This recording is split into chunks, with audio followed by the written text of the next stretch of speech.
So here we are talking about microservices today. Microservice is not a technology. Like for example, you have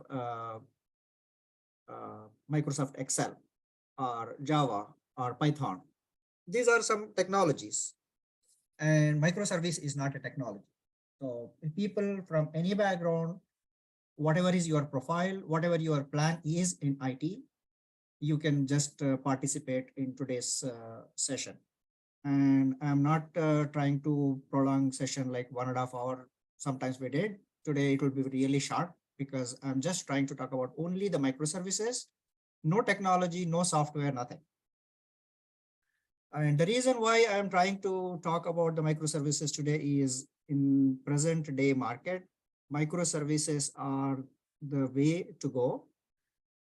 In olden days, people used to write the software, everything in one place, and that's not going to happen going forward. So people who are not into microservices, they just have to understand things are changing in IT and everything is going towards microservices. People who are into management, they have to understand the microservices architecture because they are the one dealing with all the project management. People who are in testing, they have to understand what is microservice means, how it can be tested, what kind of testing scenarios they have to develop. And people who are into development, definitely they are the one who is developing the software. So they have to understand what is microservice means. So before we start on microservices, a little bit of historical perspective, how the software development used to happen. So for example, you are trying to build a ship, you are trying to build an aeroplane, right? It's not going to be built like a one single component. They Hello, will build excuse all. me. Hello. Yes. Syed, like in a Python also we can use microservices, right? Definitely, yes. Yes. No matter Hello. what technology you use, no matter what technology you use, microservice is the microservice. You can develop in Python, you can develop in Java, you can develop in .NET, you can develop in Node.js. There are so many technologies, any technology you can use to develop the microservice. Yes. Okay, Syed. Please mute yourself. Hmm. So I was talking about the software development. I was just comparing with aeroplane building, otherwise a big cargo ship. So the cargo ship building happens over the period of years, like 3 years, 5 years. They will take a lot of time to build it, but at the same time, they will build small components and they will assemble all those components on final day. But when it comes to software development, you are going to build small components, and each component is called a microservice, and each microservice can be deployed independently, and each microservice can be tested independently, and it is usable piece of software. But in olden days, when the companies used to develop the software, what they used to do is they used to develop a one large big application, and we used to call that application as monolithic application. Monolithic application means it's a one huge software which you are developing over the period of time, and like 15, 20, or maybe bigger than that number, a lot of people are going to work on that software, and that software will be deployed as one single software. And that software requires a huge memory. For example, I am writing a big application, it needs like 32 GB RAM and like 5-10 servers in a cluster. And if one of the issue happens in the software, you just have to bring down the whole application and you have to fix it and bring back again. So those are the problems we are trying to solve using the microservice. Number one. Number two, when you are building a large software, that entire big software will take some time to come up because it is having too many components, it is connecting to too many tables, it has a lot of overhead. And that entire software has to be developed in one single technology. So for example, you are developing in Python means you have to develop everything in Python. If you are developing in Java means you have to develop everything in Java. You cannot develop half of the application in Java and half of the application in Python if it is a monolithic application. And the entire application is going to use one single database. For example, if you are using Microsoft SQL Server, the whole application has to use the Microsoft SQL Server. It cannot use half of the application is pointing to Microsoft SQL Server and half of the application pointing to Oracle or MySQL or something else. That's why the new concept emerged. The concept is microservice. Microservice means you are going to develop one independent component, and that when one independent component will be developed in a specific software language. For example, I'm developing in Java. Otherwise, someone wants to develop in .NET, and someone is very good at Python. So company can hire people from different backgrounds, and each person is going to work on a separate microservice, and all those microservices are going to interact with each other. That's the beauty of microservices. And one other important point we have to remember these days, almost every company is deploying our services in cloud. So when it comes to cloud, you don't want to have a huge application deployed on a cloud. So if you don't really need some of the services, you can shut down them, and on demand, you can bring back them. But if you have entire application developed as one monolithic application, you cannot bring down one part of the application. You have to either keep the entire application working, running, otherwise you have to shut down the whole application. But if it is cloud, every minute you are using the cloud, every MB you are using on the cloud will be charged. So that's why going forward, almost every company is planning to use only the microservices concept. It is a concept, it's not a software. And using that concept, you can develop the software using any database and any technology, any language. So those are the advantages. Generally, people always talk about the advantages, but no one talks about the disadvantages. So there are some disadvantages also. So for example, what is happening is you are trying to divide your application into small parts, like for example, 30 different microservices. When you develop 30 different microservices, what happens is there will be some code which you are trying to use in those 30 services, and that code might be common. But because these all microservices are deployed independently, you have a duplication of code. Up to a certain extent, you can avoid the duplication, but still there will be some level of duplication available across these all microservices, and we have to live with it. The other problem I have seen recently was if you are doing this microservices architecture, some microservice is acting and it is giving a lot of problems, and other microservices which are dependent on this microservice, they are all going to be affected. Of course, you have that problem even monolithic applications also. So that's all I have. This is my last slide. So I'm going to give you more examples, but I'm not trying to go into too deep about microservices. So if you see my screen, I'm trying to show you how these microservices are going to work.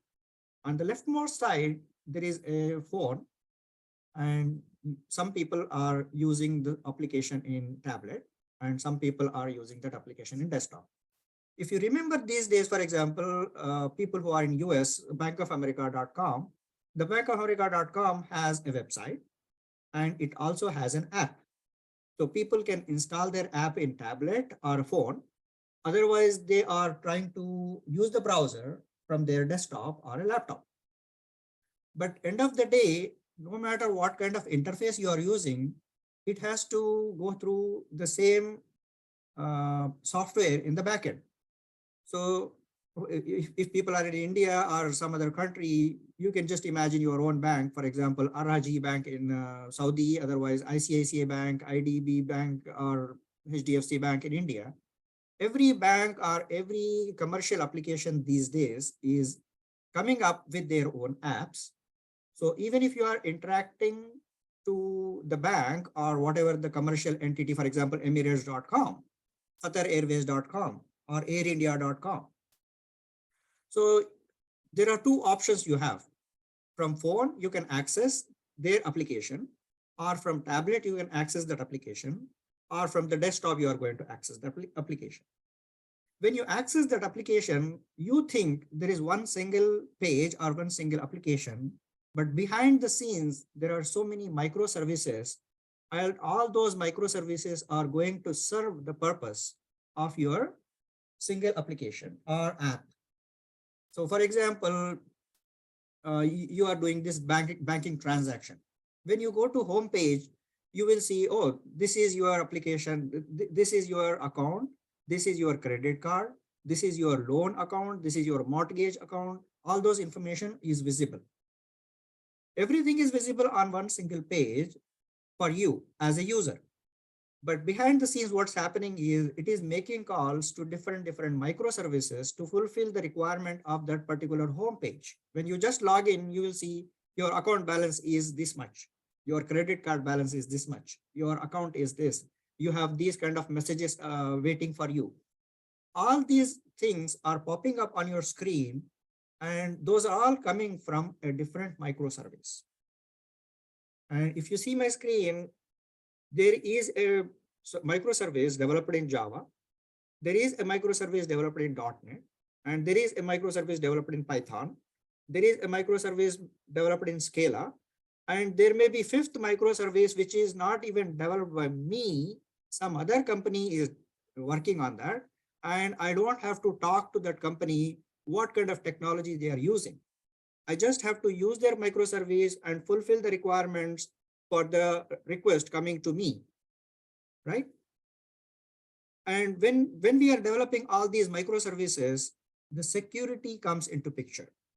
So to make sure this security is in place, most of the companies are using API gateway. It is also called as ESB, Enterprise Service Bus. So the Enterprise Service Bus is going to make sure the request is coming to microservice and that request is authorized, authenticated. And if third party is calling, this API gateway is make sure everything is correct. And sometimes some of the API gateways or ESBs are going to consolidate the response from 2 or 3 different microservices and give it as a one single response. So the people who are calling your application, they think that I'm calling one single endpoint, one single API, but behind the scenes, there are multiple microservices, and all these microservices are giving their own responses, and all these responses are getting consolidated at the level of ESBR API gateway. There is a API gateway provided by IBM. It's called Data Power. And there are other API gateways like Amazon AWS API gateway. And there is a Camel. There are so many other API gateways available in the market. And companies are going to use whatever the API gateway. And API gateway is not really a required thing. Even without API gateway, you can have your applications, your microservices. And one other thing I was trying to demonstrate here on my screen, each microservice might be using different database. So for example, the microservice developed in Java and .NET, both are using Oracle database. And Python is using MongoDB. And there is a Scala which is using MySQLDB. And there may be a file system where there are some files stored. For example, you are uploading your documents, you are uploading your photos, you are uploading some kind of a address proof or something. All those things might be stored in a file system, and all of them are serving your request. And we don't know who is using what as an end user, but all this orchestration will be done behind the scenes to fulfill your request, whatever you are making from your application. So this is a simple example I was trying to demonstrate, and I'm going to give you one other example. I did not write it very detailed, but let's see. So I was just trying to come up with something. It's not completed, but I'll explain this. Think about a car dealer, right? So car dealer means dealership is one single entity. They can develop one single application, that is possible. And that one application might be talking to one database. That is simple architecture. In olden days, that's how it used to be. But these days, everything is becoming big and everything is going into cloud. So think about the car dealership has a sales department, finance department, service department, parts department, marketing department, and administration department. So what I'm trying to show here is within the sales department, again, you have two different sub departments, used cars and new cars. Whenever they say new car, the new car is coming from the company and there is a warranty included in that new car.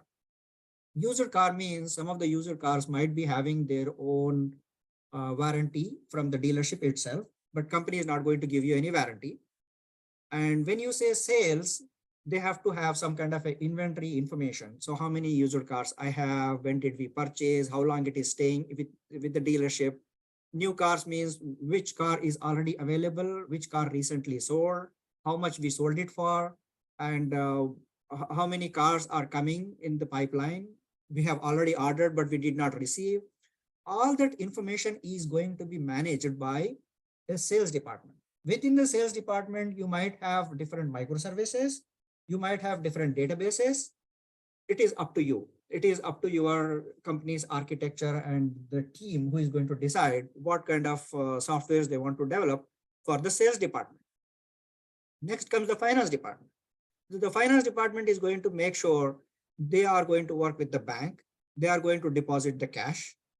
They are going to accept if there is a coupon, and they are going to decide whether the car is bought and who is buying. The buying person is giving a check or cash. If it is a check, whether it is check really a genuine check or not. And there are some kind of law with the government. And if person is giving, for example, $300,000 in US, the dealership is going to ask them some extra information. That extra information will be reported to government for legal purposes. And finance department is also going to keep an eye on inventory, how many cars we are receiving, whatever the money we paid, did we receive those cars or not? And there may be some people who are trying to get the car on loan. So that loan information is going to be managed by, again, the finance department. And payments, whether the payments are happening on time or not. If people are not paying, they have to send a notice to those defaulters, and they might want to send it to some collections. And sometimes these dealership are going to give the cars on lease. So that information, and there may be some factory recalls happening from the car manufacturer, right? So all these things will be managed by a finance department. Again, within the finance department, you might have only one single microservice or multiple microservices talking to each other. And whenever sales happens, the sales department is going to talk to finance department. Okay, sale is done, go and get the money. And the finance department is going to tell, okay, say money is received, you can give the car. So these microservices have to talk to each other. Sales department microservice is going to talk to finance department microservice talk to sales department. Next comes the service department. Within the service department, they are going to maintain the car service history. So for example, I sold the car, whether that car was serviced on time. If not on time, then you are not going to support the warranty, and you are going to send them reminder, oh, your service is due next week. You purchased the car, and that car is going to be serviced every 3,000 miles or every 1 year or 6 months. They are going to send a reminder to customer saying that, oh, your car service is due. Well, how is it happening? Again, there may be a one or multiple microservices to do that. And whenever there are any recalls, the service department is going to activate itself. Oh, there is a recall and I have to do that service for free because company is going to pay for that. And whenever the company is paying, whenever the service department is servicing, it is going to inform the finance department again through a microservice web service call. most of these microservices these days are REST services, but there may be some microservices which are SOAP based also. So the next department is parts department. So they have to maintain a certain number of inventories. For example, someone is trying to change their carburetor or piston or tires or wheels or something, timing belt. So they have to maintain certain inventory and how much usage they have to keep track of. Oh, last month we have changed 13 tires. This month we want to change maybe 15 tires. So they have to order accordingly, and they have to forecast the demand. So this parts department talks to service department talks to parts department, again through a web service call, right? And there is a marketing department which sends emails to customers. Oh, we have a new car deal. We have a new service deal. So all these deals are going to be sent in emails. And when that email goes, customer comes to service department or sales department, and those departments have to honor the coupon.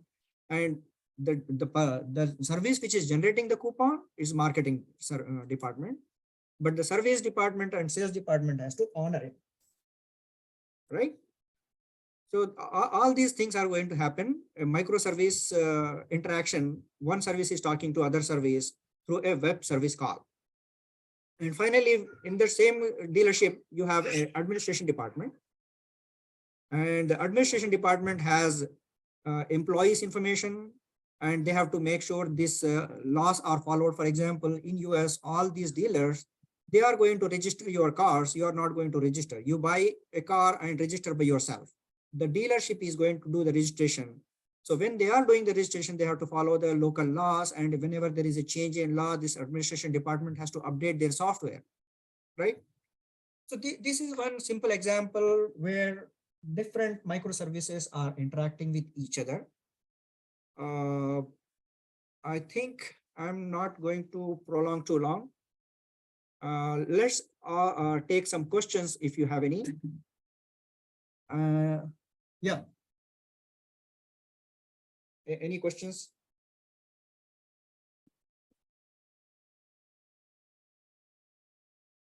You can unmute or you can type. Okay, let me open the chat. Oh, there are a lot of chats here. So, Fasi bhai, Assalamu alaikum. So this is Furqan. Yes. So you said it all these services will be connected through API, right? So Correct. from a user perspective, when you log in on the application, is there any way like we can track like what API calls are going on to what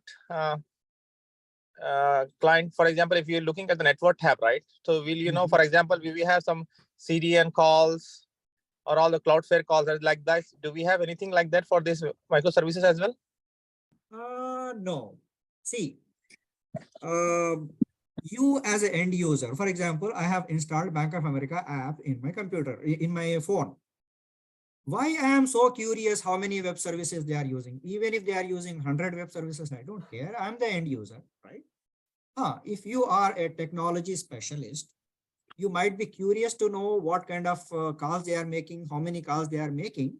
But even if you are curious, they might hide some information and it is not visible to you. If I go back to my presentation, I'll show that one more time.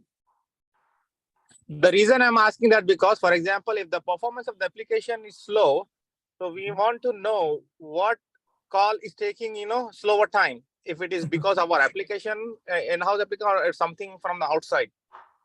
See, if you are the one developing the application, then you will know what is happening behind the scenes. You have a lot of tools to monitor your application, right? For example, in my company, we are using a monitoring tool called Dynatrace or Prometheus.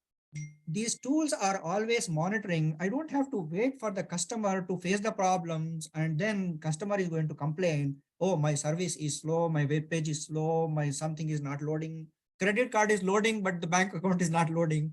I'm not going to wait the customer to come and complain.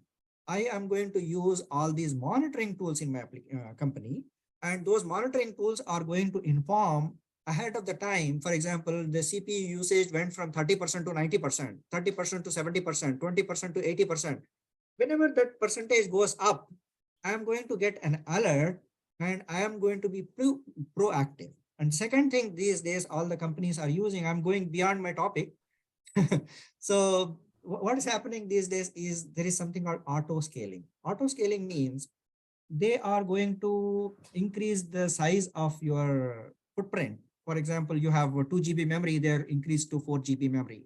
Otherwise, they are going to have one server versus 5 servers in a cluster. And all those things are happening automatically. No person have to sit there and do that, right? But if you are really curious to know what is the microservice being used by Bank of America or Honda.com or Coons.com, you can definitely go to their website and do that view source thing. Because someone is having, okay, all right. So if you say view source, definitely you will be able to see there are some microservice calls going on. But if you see my screen, what I'm trying to show here is there is a API gateway. As I said in the beginning itself, these API gateways are sophisticated softwares. They might be clubbing 2 or 3 microservices and making look like a one single microservice. So in reality, there are 2 different microservices behind the scenes. One was developed in Java, the other was developed in .NET. And those 2 microservices are giving the response, and that response is being merged into one single response by this API gateway or ESB and giving it to you, to your browser. When you open your browser, you will see there is one call going, and that one call goes to API gateway, and the API gateway is splitting that call into 2 different calls and sending that 2 calls, one to Java microservice, the other to .NET microservice. Is it clear? Yes, Fasiuddin, thank you. So basically, we are saying all those third-party calls are independent for our application performance. Thank you. Jazakallah khair. Right. Okay, so there is one other question here. Assalamu alaikum, Fasiuddin. This is Imran. Yes. Can you hear me? Yes, I can hear you.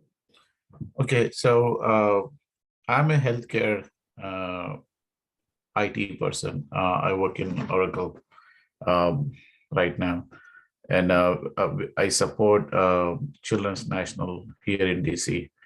Right. So my question here is where this microservices being used in a EMR perspective, in a healthcare area perspective. Where have you thought about that?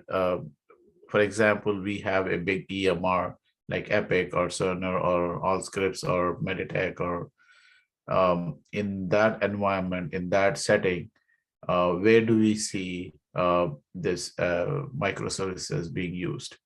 Is it being used or not? Or is there any installations outside, in different hospitals or in different healthcare settings being used? Just now I gave you one example of the car dealership. So Yes. let's convert that example to your hospital. So Children's Hospital in Washington, DC, I know that hospital. I went to that hospital. So I just imagine I am working for that hospital and I am designing a microservice architecture for that hospital. So what happens is, number one, patient comes, there is a registration. So there is a registration microservice where people are going to come and say, this is my information. And that information is being entered through a web page, and that information is being saved to some database. As you see on my screen, for example, I'm planning to save that information in MongoDB, and that MongoDB is connected to Python. And that front end, for example, we are using Angular. So Angular front end is giving the information to Python microservice, and that Python microservice is saving the data into MongoDB database. That is done. Now, the patient comes next time and the patient says, today I have an appointment and I have to look for that appointment is really set up or not. So to look up that appointment, for example, I'm using a Java microservice, and that Java microservice is talking to Oracle database to check if that appointment is already scheduled. If it is scheduled, the doctor is available. Yes, the doctor is available. Which room is available, so that I can send that patient to that particular room. So the room information is being saved in MySQL DB, and the doctor information is saved in Oracle DB, and this Java microservice is making one call to Oracle database and one call to MySQL database, right? That is one possibility. Otherwise, when I am looking for this doctor through Java microservice, Oracle DB says, oh, this doctor is available today. But to find out which room is available for this particular patient, maybe I am calling to another microservice which is developed in .NET, and the .NET microservice is making call to MySQL database. So MySQL database is storing the information about all the rooms available in the hospital, and the MongoDB is storing the information about the patient's personal information, and the Oracle database is using the information about all the doctors and their availability. So you are going to use different technologies, that is possible. You want to use the same technology, that is also possible. Because these days, all the companies are facing another problem. The problem is .NET developers are not available, and I have to deliver something quickly. So Python developers are available. So I'm going to hire Python developers for that particular project, and the .NET developers, whatever already working for my other project, they are going to continue working. And I have some issues with my MongoDB. So I don't want to have any more new applications going to MongoDB. I want to use MySQL. So the management people who are listening to me today, and they are from the management background, the reason for their presence today in my session is they are the one who is going to make these decisions, which technology they have to use, what kind of professionals available in the market, and what kind of problems they are facing. So all these things, the decisions will be made by the managers. And the people who are listening to me today, if you are a fresher, you can decide whether you want to work in Java, Python, .NET, everything is there. And every technology has a future. A lot of time people say, oh, that technology is really good, this technology is really good. No, every technology has a future, and any microservice can be developed in any technology. And someone asked a very good question on the chat here. What is REST and SOAP API? So brief introduction about REST and SOAP. Maybe I'll open some website. Okay, that's fine. So whenever I say web service or microservice, what is actually microservice means? Because I'm not talking about any technology here, right? So whenever you say any microservice or a web service, the idea is someone is going to make you a request. What is that request means? Request means someone says, give me the information about this particular student in a college. Give me the information about this particular patient in a hospital. Give me the information about this particular car in my car showroom, car dealership. So when I am saying, give me that information, I have to give you some information. For example, I am saying, give me the information about the student means I have to give student ID, or student name, or student date of birth, or name plus date of birth. So when I'm giving this information to fetch the details, that information is going to the microservice as a request. So request means some information you are providing. That may be ID, that may be name, or name plus date of birth, or name, date of birth plus address, name, date of birth plus address plus social security number. So some information you are giving as a request. So request goes to the web service. Then web service receives the request, it gives the response. The response is, for example, if I go back to the hospital project, the response is this doctor is available today. This doctor is available on these dates. So someone is trying to make an appointment. So I have to give an appointment when the doctor is available, right? And whenever the patient is checking in, I have to see in which room the patient is going to sit, because I have to provide a room. For example, a car came to the car dealership and someone says, this is my car. So I have to see if that car can be serviced today. There is a recall, means there is a recall really available. The recall is really paid by the company. The recall is already expired. So there is a request and then there is a response. The request response comes into picture whenever there is a microservice. A microservice can be a SOAP web service or a REST web service. Whenever you are designing a microservice, there will be some contract between the provider and the consumer. Many of the times this provider and consumer is your own company, but sometimes the provider is some other company. For example, I am trying to validate the credit card. If I'm trying to validate the credit card, the provider is the Visa or the Bank of America, right? So I'm trying to do some kind of a background check of a person. So the provider is Equifax. Equifax is the provider, and I'm going to make a request to Equifax, and Equifax is going to do the background check and give me the results, whether this particular person is really good. For example, someone is trying to rent an apartment, whether the apartment has to be rented to that person or not. Based on the Equifax response, I am going to make the decision. So the request is social security number, first name, last name, date of birth of the person. And Equifax is going to tell me whether this person is eligible to get an apartment, eligible to get the car loan, eligible to get the home loan, right? So there is a request and there is a response. So in request, you are going to tell me, decide the parties who are between the consumer and the provider, they are going to sit together and decide what kind of request they are going to send. For example, I'm trying to send a date of birth. The date of birth has to be in which format, whether the month has to come first or year has to come first or date has to come first. In whole world, there are so many different types of formats, and they come to an agreement. This is the format I'm going to send, and that is the format you are going to receive. And if the date is coming in some other format, I'm not going to accept it, right?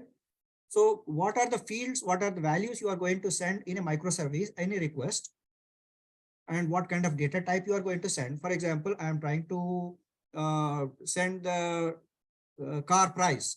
The car price will be a integer or double or a long. You are going to decide the data type when you are designing the microservice, when you are deciding the contract. So this contract of a microservice will be written in terms of an XML format, and it is called our WSDL, WSDL, Web Service Definition Language. So the WSDL file is going to have a contract for SOAP web services. But when it comes to REST web service, the contract looks like this. You have a method, HTTP method. So REST is a representation state transfer, I think. So HTTP, they are all HTTP calls. They look like a simple browser calls. So it has a HTTP or HTTPS, and you are going to have a endpoint URL, and that URL may be a post. It can be get, it can be put, it can be delete, or it can be post, put, delete, get, any of these types of calls. So you have to decide, the provider and the consumer are going to decide whether it is a get or put or whatever. And they are going to decide how many data elements are they going to send. Is there any header value, and what kind of security they are going to follow, and all those things will be decided in terms of REST web service. So the difference between REST and SOAP is, in SOAP, everything is written in WSDL, WSDL, Web Service Definition Language. There is file. And in case of REST web services, you are going to tell, I am going to make a call using get method, and this will be the URL. The URL name will be, for example, get bank details, or get car details, get patient details, get doctor details, right? Then you are going to send some information, patient ID, student ID, or social security number, or combination of like 3-4 values. And the response they are going to send like 15 or 2 or not, just yes or no, right? One other question, this is also really important question. Clarification is required about how is the web service different from the microservice. Majority of the microservices are web services, but there may be some microservices, they are not web services. Example, you have a bad job. What you do is every 2 hours, you are going to run something, and you update something, you read something, you monitor something. That is also a microservice in terms of deployment, in terms of development. But that microservice need not be a web service. But majority of the microservices are web services. Yes. Any other questions?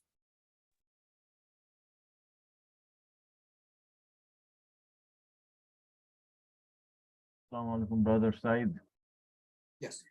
So I don't know, did you say the difference between just the regular service and the microservice? Regular service and microservice, there is no difference in terms of concept. But I was trying to explain in the beginning itself, in olden days, whatever the services we were developing, all those services used to develop as a single deployable application. These days, whatever we are developing, they are all being developed as a discrete independent applications. And each independent application is termed as a microservice. That's what it is. But when you say regular service, there can be a service, it need not be a microservice. Whenever you say microservice, it's a smallest application. You are trying to divide that application into small parts and deploy separately, and for the sake of convenience and for the sake of maintenance. That's what the microservice is. But any service can be a microservice, and there can be some microservices which are not really serving anyone, but they are like a bad job. Some other question here. Scalable, yeah. In the beginning itself, I was telling one example. For example, in India, generally what happens is there is some kind of an exam, NEET exam or MSET exam or 10th class exam or some exam. On the day when the result comes out, everyone goes to the website to check their result. So on the day, what happens is all of a sudden there will be a lot of demand, right? For example, there is a coronavirus happening and there is a huge demand on the medical system. And these systems are not developed to sustain the load.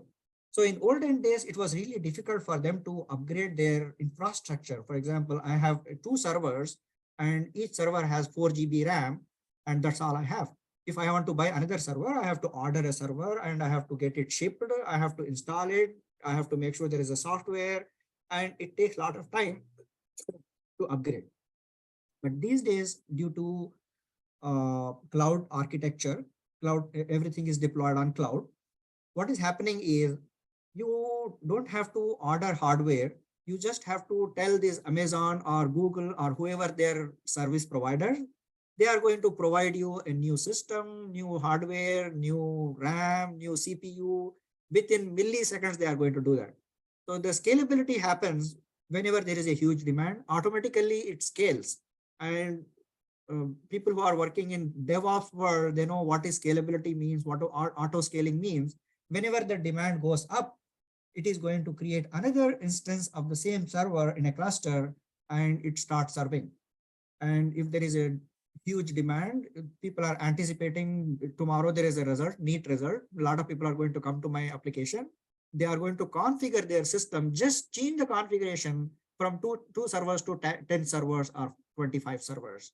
And on that particular day, it expands itself to 25 servers and it serves the purpose.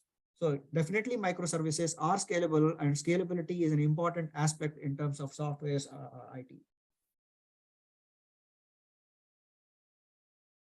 Is every company nowadays using microservices model, or everyone is moving to that direction? Everyone is moving to the direction. I can say that.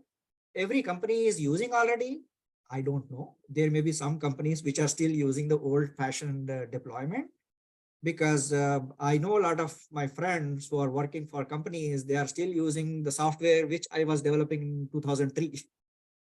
So we cannot say everyone is using, but definitely I can say companies are moving towards microservices and companies are moving towards cloud.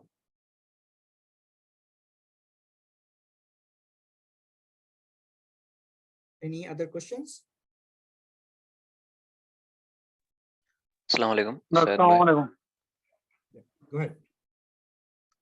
Yeah, this question is not specific to microservice. Just wanted your advice, like with the advent of ChatGPT. I'm recently started as a Java developer, my career. Will ChatGPT, likely to affect the careers of software developers in terms of job loss or career growth? And how do you advise?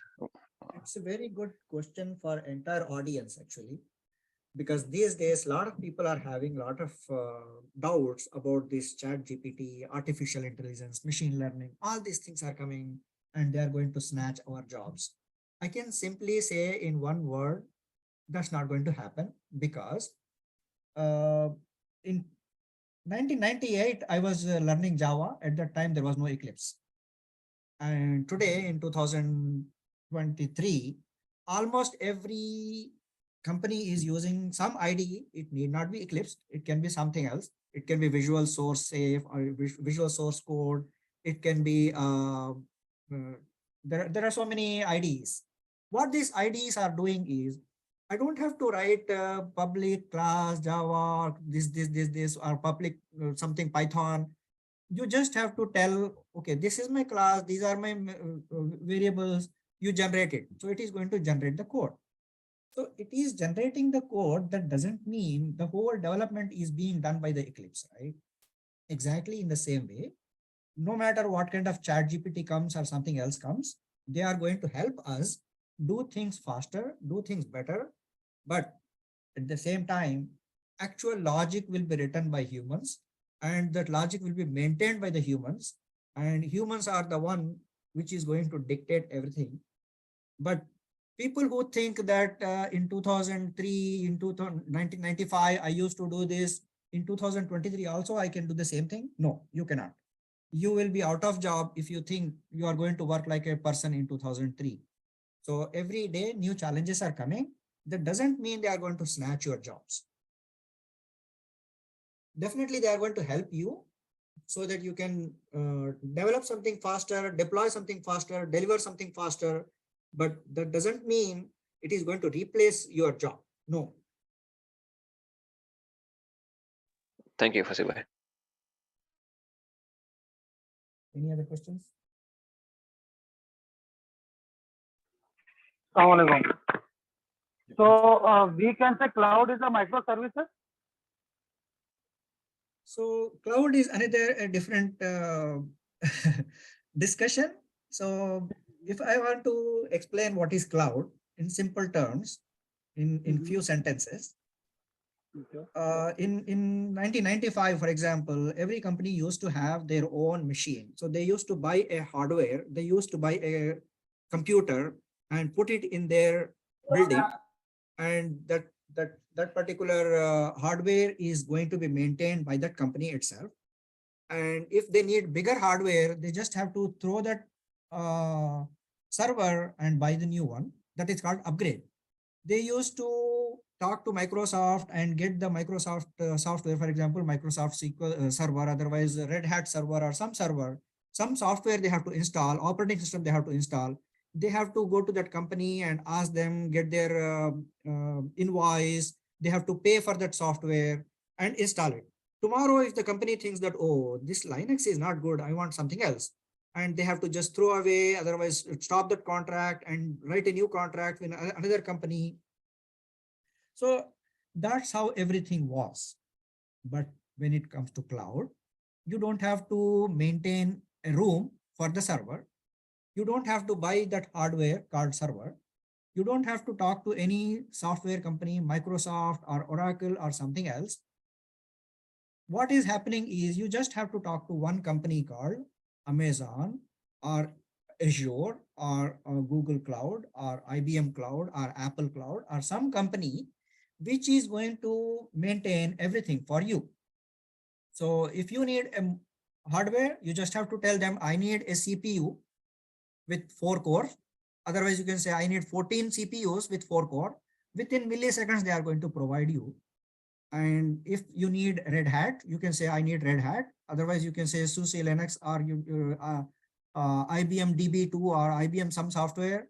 They are having everything available for you. They are going to make sure the license is available. You're not violating any license terms. It is none of your business.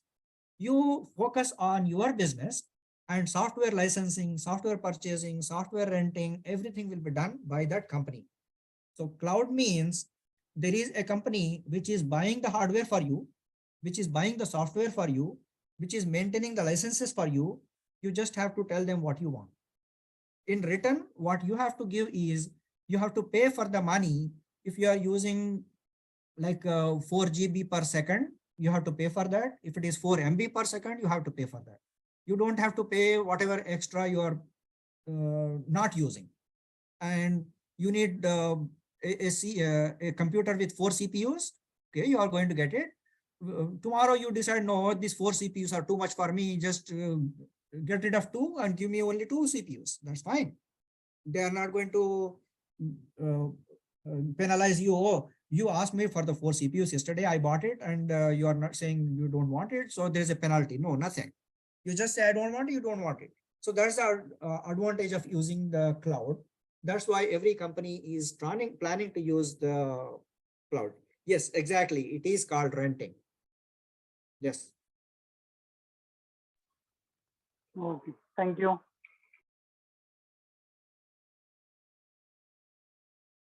G has his hand. Go ahead.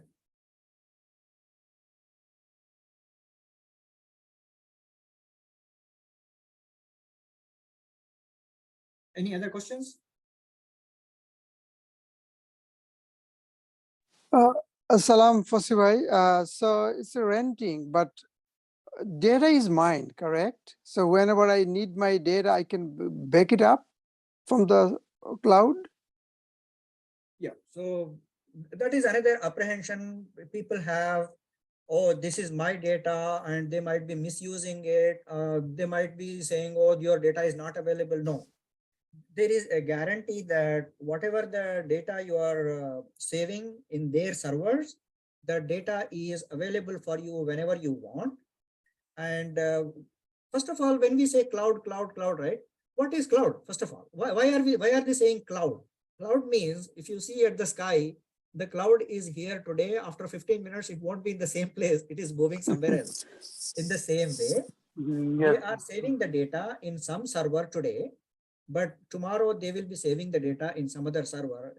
You don't even know where it is, but the data is available. And whenever you have a data saved in the cloud, they are going to maintain multiple copies of the data, because if one server is crashing, one hardware is not working, one network is giving problems, they are going to serve you from some other network, from some other hardware. For example, you have saved 500 records of like 500 patients. Otherwise, you have 12 records of one patient and 12 visits to your hospital. So that record is being saved in Reston, for example, Reston, Virginia. But in Reston, Virginia, there is an electricity problem, and the servers are not available. So what you have to do, being a service provider, instead of just maintaining one copy in Reston, Virginia, they are going to maintain another copy in California, San Francisco, California. Other maybe they might be using one server in Berlin, one server in Sydney, because electricity going away, electricity problems might not be having at the same time in the Berlin, Sydney, or San Francisco, right? So they are going to maintain your data in multiple copies in different locations, and as per their requirements. For example, they have upgraded their systems in Sydney and they have a lot of space available. They will move a lot of data to Sydney, and Sydney is full. Now they have a new system developed in Berlin. So half of the data from Sydney, they will move it to Berlin. And a lot of people are accessing the data from US, and the data is sitting in Berlin and Sydney. It is becoming too much network traffic. They will open another system in Western Virginia again. That's why it is cloud. Cloud means your data is not sitting in one place. It is moving from place to place, and there are multiple copies available. And to make it high availability, they are going to make sure your data is available closest to your place. But at the same time, if there is any network crash or system crash or hardware crash, they have a copy for you, and the data will be available, and they will make sure it is not going to be misused or it is going to be used by someone else. It is their responsibility to make sure the data is saved and no one is using it, misusing it, security and everything. Cloud in IT is offering IT services over the internet. Exactly, that's right. Please share your LinkedIn. Okay, yeah, I'll give the LinkedIn profile also. Which course we should learn as a microservices? See, microservices means there are so many career options. One option is you are a developer. You can be a Java developer, .NET developer, Python developer, any technology developer, Scala developer. So that is one thing. The second kind of a career option is people can be a tester. So you can be a microservices tester. So you have to test a microservice developed by some developer or third party company, and you have to make sure if you say it is a GET protocol, it is working. If it is a POST protocol working, if it is a string versus integer versus whatever it is, and some business rules are being followed. And you can be a performance tester to see the performance of a microservice. You can be a manager, you can be an architect who is designing all these microservices. So every role needs to understand what is microservice means. And cloud is a different thing. People who are interested in networking, making sure all high availability, clusters and all these things, they can go into simple cloud, become AWS architect, AWS developer, or Azure developer, or some other GCP Google Cloud developer. There are some other areas where people can become a DevOps developer. Let me give that, what is that thing? Generally in my presentation, I'll add my LinkedIn profile, but today I did not do that.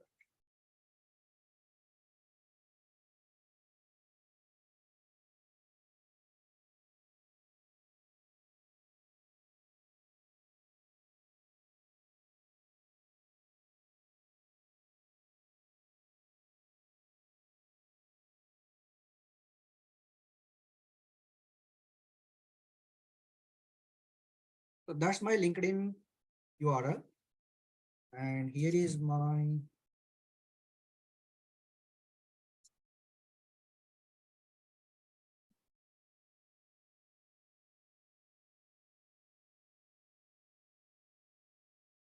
that's my email address. I'm not giving the phone number because people are calling me middle of the night. So sorry. Any other questions you have? Yeah. Can you hear me? Yes, I can. Yeah. Thanks, Brother Fasid. This is really good. And you have really simplified the explanation about microservices and even the cloud explanation that you give. I'm Shaji, and I run a cybersecurity company.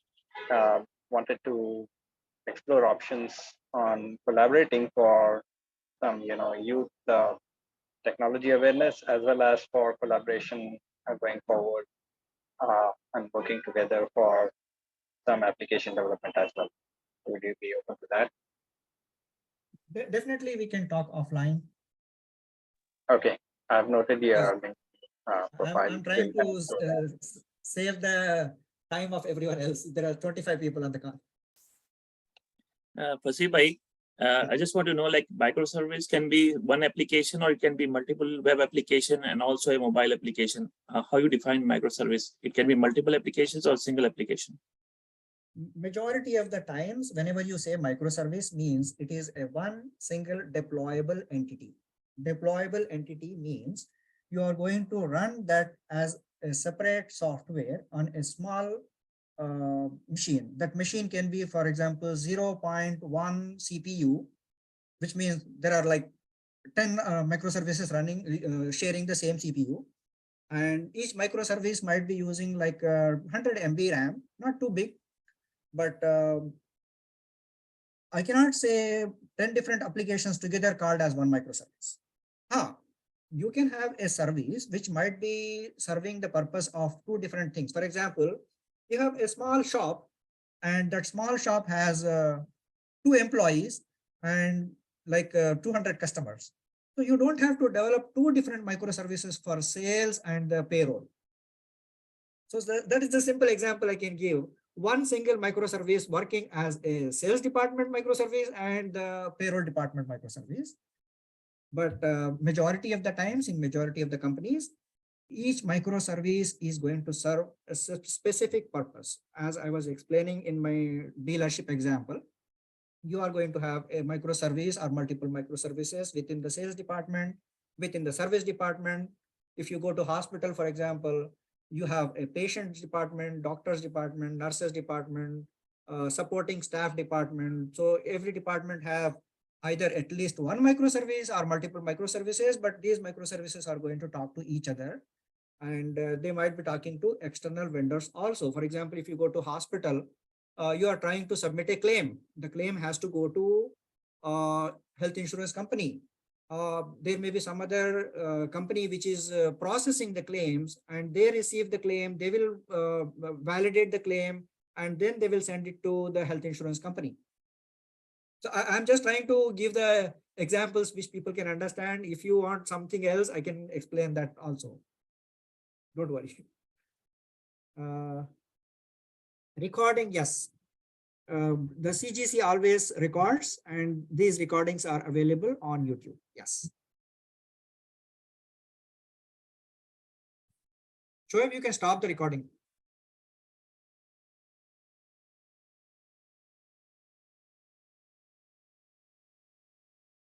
So if everyone is all good, no questions, we can stop. Right? Thank you so much for joining the session. Thank you. If there are no more questions, I'm going to stop this. Thank you. Safi bhai, what should we type in resume to attract employers like we have done so work some on microservices? If you are, what is the technology you are trying to use? Tell me, then I'll tell you. I'm a business analyst.